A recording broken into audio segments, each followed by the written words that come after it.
Dari luka menjadi saksi kebangkitan. Inilah kisah Maria Magdalena, saudara. Yuk kita membaca dari Yohanes 20 ayat 1 sampai 18.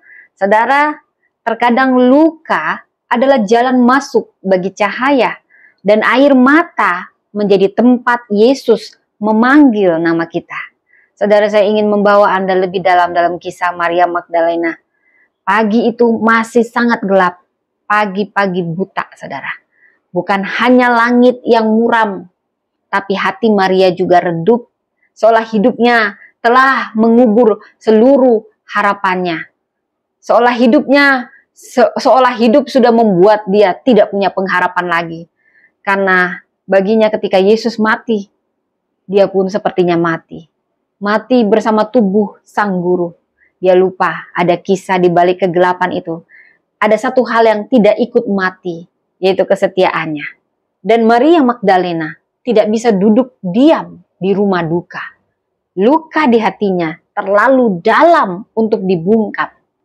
Ia berangkat menuju kubur bukan karena tahu akan ada mujizat, tapi hanya dia datang dengan cinta yang belum selesai.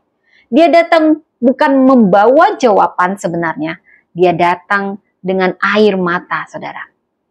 Perjalanan perempuan ini bukan sekedar langkah di pagi buta. Itu adalah langkah iman seorang perempuan yang tak menyerah meski tak mengerti. Saudara, dan seperti itulah banyak dari kita berjalan hari ini membawa luka, kehilangan, dan ketidakmengertian, namun tetap mencari Yesus dalam gelap. Saudara, luka yang membawa ke kubur. Ketika Maria tiba dan melihat batu telah terguling, ia lari kepada Petrus dan Yohanes. Mereka datang, melihat, lalu pulang. Tetapi Maria tinggal. Ia tidak pulang. Ia menangis, saudara. Bayangkan, di dunia yang terburu-buru cari bukti, harus lihat dengan mata, tapi Maria tinggal. Karena cintanya yang begitu besar, dia tinggal hanya untuk menangisi cintanya yang baginya belum selesai. Hanya kesetiaan modal dia datang, saudara. Dan justru disitulah di tengah air matanya dan penantiannya yang diam, hadirat Tuhan datang. Saudara, kadang iman tak terlihat seperti kemenangan besar. Kadang iman adalah keberanian untuk tetap tinggal. Meski yang lain sudah pergi, iman itu kita setia dalam senyap, saudara. Dan inilah nama yang mengubah segalanya. Maria menunduk dan melihat dua malaikat di dalam kubur. Mereka bertanya, mengapa engkau menangis? Namun bukan malaikat yang menghapus air matanya. Yesus berdiri di belakangnya. Yesus menyapanya. Tapi Maria yang penuh dengan duka tidak mengenalnya. Dia menyangka itu tukang kebun. Begitulah duka bisa membungkam penglihatan kita bahkan terhadap Sang Guru Ilahi, Sang Kehidupan, Juru Selamat, Tuhan, Alfa dan Omega itu sendiri. Tetapi saat Yesus menyebut namanya dengan nama yang terdalam, nama yang sangat pribadi, Maria, dia pun akhirnya sadar. Dunia dalam dirinya bergetar. Seketika ia mengenali suara itu, suara yang sangat dia cintai. Suaramu ku dengar, memanggil namaku. Saudara, suara yang dulu memanggilnya keluar dari kegelapan. Suara yang tidak hanya menyembuhkan, tapi menghidupkan kembali. Dan di situ Maria menjawab dengan suara yang sama, penuh cinta. Rabuni, guruku. Sapaan itu memulihkan identitasnya. Yesus memanggilnya bukan sebagai korban masa lalu, tapi sebagai pribadi yang dikenali dan dikasihi. Saudara, dari air mata ke amanat, Yesus berkata, jangan sentuh aku, Maria, jangan pegang terus. Bukan karena ia menolak kasih Maria yang begitu dalam. Yesus tahu Maria begitu mencintainya, begitu mengasihinya, bahwa Yesuslah segalanya baginya. Tapi dia sedang mengajarkan, Maria, aku ingin kau utus, kau kuutus. Karena hubungan mereka kini berubah, saudara. Yesus tidak lagi menjadi guru di bumi, tetapi Tuhan yang bangkit, yang akan naik, yang sudah naik kepada Bapa, yang akan naik pada saat itu. Dan Maria diberikan misi, pergi dan katakan kepada saudara-saudaraku, inilah momen pengutusan pertama pasca kebangkitan. Yesus juga mempercayakan berita paling agung dalam sejarah umat manusia. Dan yang pertama sekali diberi kepada seorang perempuan yang tulus setia, sangat mencintai, yang hatinya baru saja remuk karena luka yang dalam. Tetapi luka itu tidak pernah sia-sia ketika disentuh oleh Tuhan untuk dipulihkan dan diutus. Luar biasanya Tuhan kita, saudara. Tuhan tidak menunggu Maria kuat untuk mengutusnya. Dia tidak mencari yang sempurna juga di antara kita untuk dia utus.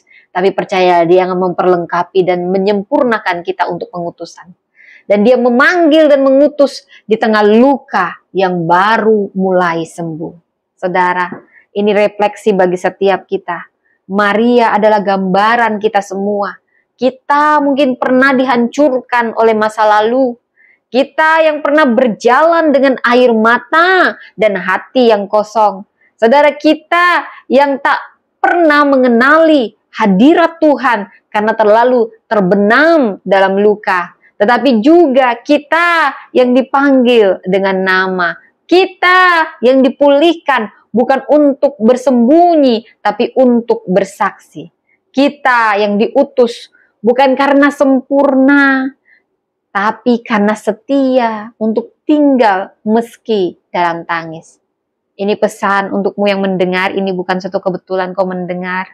Mungkin kau orang yang pernah terluka, kau perempuan yang pernah terluka. Jika kau sedang berada dalam kegelapan dan kehilangan, jangan menyerah. Jika kamu merasa seperti satu-satunya yang tinggal ketika yang lainnya semuanya pergi, ingat, itulah tempat di mana Tuhan akan menyapamu. Dan ketika suaranya memanggil namamu, jangan takut menjawab, karena disitulah kamu akan menemukan dirimu yang sejati dan misi hidupmu yang sesungguhnya. Yesus tidak menunggu lukamu sembuh untuk mengutusmu. Dia memanggilmu justru di tengah luka, remuk hati, air mata untuk menjadikanmu saksi kebangkitannya. Perempuan yang bangkit, setiap kita harus bangkit dari luka. Itulah perempuan yang tidak bisa dihentikan karena ada kuasa otoritas wibawa ilahi yang memerintah penuh atasnya. Saya bisa menyimpulkan dari air mata menuju perjumpaan, dari luka menuju suara, dari tangis menuju tugas mulia.